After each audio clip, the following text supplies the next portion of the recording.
बिस्मिल्लाहिर्रहमानिर्रहीम। अस्सलाम वालेकुम। आज की बात, आब ज़मज़म हर बीमारी का इलाज है। अनार में जन्नत के पानी का एक कतरा होता है। शिफा के दो मज़हर हैं, शहद और कुरान पाक।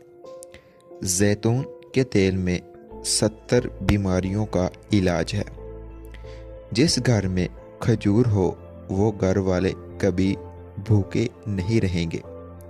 अजान का एक लफ्ज़ सुनकर दोहराएं तो नामा अमाल में 2 लाख नेकियां लिख दी जाती हैं, और जो कोई दूसरों को बताए तो उसके नामा अमाल में 30 लाख नेकियां लिखी जाती हैं। क़यामत के दिन तो इंसान एक एक नेकी को तरसेगा। उम्मीद करते हैं आपको हमारी वीडियो अच्छी लगी होगी। हमारे YouTube चैनल को